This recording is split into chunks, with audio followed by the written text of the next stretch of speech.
on fun as a Rogadin. You're gonna be a big old fat guy just like me. Welcome to Hoss00312.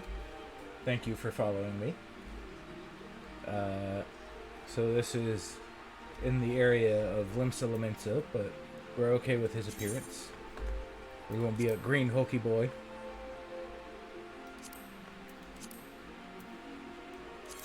And let's give him a birthday. When do you think he should be? This giant Rogadin should be born, dear. What day? What time of the year? Wait, Huh? what game are you playing first of all? Final Fantasy. Oh, what kind of character? I'm not sure what job he's going to be yet. Right now, I have to go through his birthday. He's a Rogadin. He's like my main character. Ooh, hot ones. I feel like that's like a September, October, maybe. So I feel like the bunny people are like born in spring. Same thing with the little tiny wee people. But they're like big and beastly and just awesome. You know, hardy like Russians. Hardy like Russians. Okay, so you want him to be September. Yeah, I think. Because of course my birthday was yesterday, so I'm like, oh, make it my birthday. I'm like, no. Because the ones who are the Virgos are just the humans. So this game's equivalent of September is the 5th astral moon. Okay, so what does that come with? Like, I don't. It doesn't mean anything. They Uh, each have something. Like, doesn't it like they worship under a certain god or goddess or something like that? no, that's a separate thing. So there's 32 days in the month of September in this game. Yes. So, September 1st through the 32nd. Let's give him a I'm going to close my eyes, and we're going to stop at a random point when Candace says stop. So, He is going to be born on the 4th of the 5th astral moon. there you go. Alright, so we have Halone the Fury. It's like 9 pieces of 8. No, it is not like 9 pieces of 8. Yes, it is. Halone, mover of glaciers and goddess of war. Menfina, keeper of the moon and goddess of love.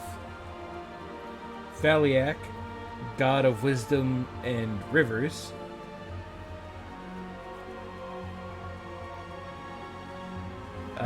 No, X Springfield 124. I am not going to buy followers, primes, and viewers. Somebody just chatted that in my stream. I'm so confused. There is a thing where you can buy bot accounts to follow you and view your streams, etc. That is not anything. It's unethical, but not illegal. But it is not something I would ever do. Oh, so it's kind of like falsely boosting your views. So like kind of like Right, people doing it's- fake reviews, even though it's the product owners themselves, but They're going under alt accounts, for example. Yes, and that is not something I would ever do. So, if I get famous, it's gonna be on my own damn merits, and fuck all these people. wow. I mean, are they actual people? And like, why? It's a bit of a complicated subject. Okay, and probably not worth talking about right now. Well, I mean, it's absolutely something I could talk about right now, but they do a lot Does of Asmongold do it? not as far as I know. Yes, A lot of the hot tub and more I don't understand exposy type streamers do that kind of thing, but that's not anything I like. A, I'm not ever gonna be a hot tub streamer for one, but B, again, it's not something I would want to do. but you're so sexy. I understand you feel that way. I don't think a lot of people do. I think they would. Just I'm not taking off my shirt on stream. I'd have to put pasties on if I did that. That's hilarious. Well, at least they are consistent with the nipple thing, so that's good. But so anyway, as far as the fake Twitch stream views go, it's like they'll put up images of your Twitch stream on websites that are tangentially related to what you're streaming about. And so those count as views. Then they'll also do things like have bots go and put a follow on your account so that your metric is boosted and then more people see you. Actually, that actually doesn't seem wrong then, because they're not. I disagree with it on the principle of, like I said, if I get famous doing this, it's going to be under my own terms. I don't want to be the guy who got noticed because he bought boosts. That's not... That's true. I mean, there is, yeah. 'Cause I was gonna say, like, if they're, like, offering a service to make your videos at least, come across, and then somebody can, choose it based on the thumbnail or whatever you put on it as, like, a catchphrase or whatever, title. Like, if they put it underneath, like, the advertisements or something. Like, that's okay, but I can understand the bots because they're not actual people, and that's kind of cheating in a way. I guess. I don't know. But how is that any different than me going on and creating a bunch of different accounts and following them? Like, let's say I create 10 different emails. Well, for example, if you created 10 different emails and all of them followed my Twitch account, that's different because it's one person choosing to do that and not being paid for it. Another way that it's different is it's expected that family members and so on, in most cases, will follow the streamer that they're related to. But more to the point, though, I wouldn't encourage you to make 10 accounts and follow me. You can make your one account and follow me and whoever the hell else you want to watch on Twitch. And that's perfectly fine with me. But what's not fine with me is these people going on to, here, let me pull up the chat real quick, what this guy said. X Springfield 124, who said, want to become famous, buy followers, primes, and viewers on bigfollows.com. And I have a problem where you're artificially boosting your metrics by paying money for it. Mm-hmm. That is not what this thing is about. I have do it in video games. So how is that any different? Like, you buy boosts and stuff on your video games and stuff for, like... Well, actually, I don't think Final Fantasy does it. I think you can only buy, like, skins and stuff. Well, Final Fantasy, they have level boosts and story skips. Right, that's... Now, I would say I have a problem with that if you haven't already experienced the game. If you've already leveled a character through the story and you're making an alt for whatever reason, say you want to play with a friend who's at a different point in the game, and you don't want to do it level synced, you want to actually just go through the content with them, I have no problem with you buying that kind of a boost. I would have a problem if, say, somebody bought a character and story skip just up to current content, just so they could see current content, and then rated the game badly. Because you're missing all the backstory of the previous content that led you to where you are now. Okay. For example, a lot of people are coming to Final Fantasy from World of Warcraft, and it's... Oh, I have my privacy filled. No. But so a lot of people are coming to Final Fantasy from World of Warcraft, and dark as fuck.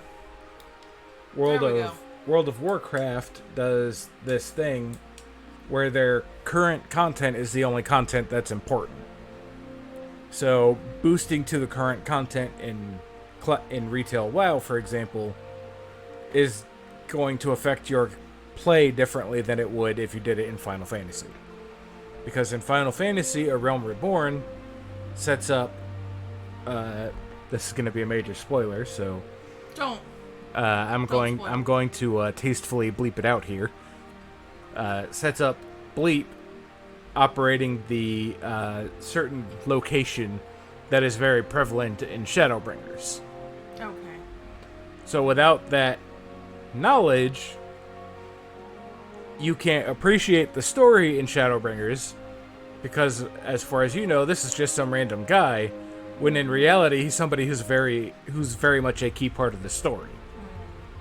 Or, for example, when you rescue Sid in ARR, and how he plays a later part then in Heaven's Word and then in Stormblood, if you didn't know that you rescued him already, you would have no idea why he was doing these favors for you.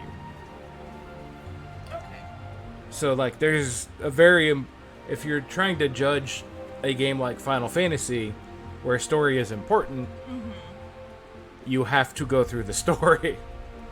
Yeah, that's one of my, at least my personal favorite things about most, video games is the story. Like, not Dungeons and Dragons, hello. Diablo, I like the storyline. Well, at least for Diablo 3, because that's the only one that I've ever seen. The storyline is very cool, and then the fact that you actually get to be part of the game and actually make a difference in the world of the game, that's also very important to me. Plus, get to kill demons. I mean, yay. Yes, and so part of the backstory you're missing on the Diablo 3 front, that's the third game in a trilogy. Right. So the first two established a lot of backstory. Yeah, which I never have to see. So in the first Diablo, Diablo is influencing the town of Tristram, which is a place in Sanctuary, a world that was created because of the war between the High Heavens and the Burning Hells. Don't they eventually go to Sanctuary, though? Well, the war spills out onto Sanctuary. Okay. But so, Sanctuary is basically Earth. Oh. It was a world that was created when an angel and demon fled the war and created their own version of paradise, and then set about making babies, That's... which became the human Great. race. Oh, no. Oh, that's why we have the constantly warring good and evil inside of us. Gotcha. And Makes sense. so, then as, time goes on, the prime evils, aka Diablo, Mephisto, and Baal, set up a thing to get themselves exiled to Sanctuary, where they could take over and start influencing humanity to eventually take out the High Heavens. That plan backfires during Diablo 1 because a hero comes forth, and that's you as the player character, who just absolutely wrecks Diablo's face. And then you take Diablo's soul crystal that's holding him prisoner and jam it in your forehead like an idiot, because he had corrupted and possessed you in that way. And that sets up the story for Diablo 2. In Diablo 2, you actually kill Diablo. You take his soul stone that's imprisoning him and shatter it. And you also kill Mephisto and Baal. But when you kill Baal, Tyrael, the Archangel, has to shatter the stone that created the world, and it leads to the events of Diablo 3.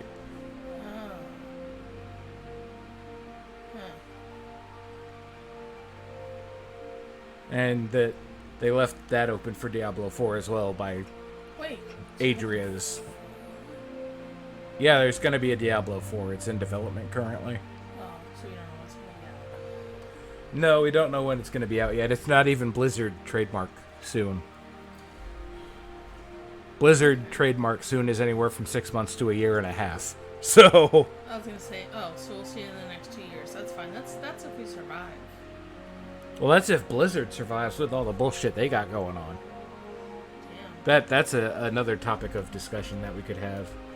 Well, But anyways, continue.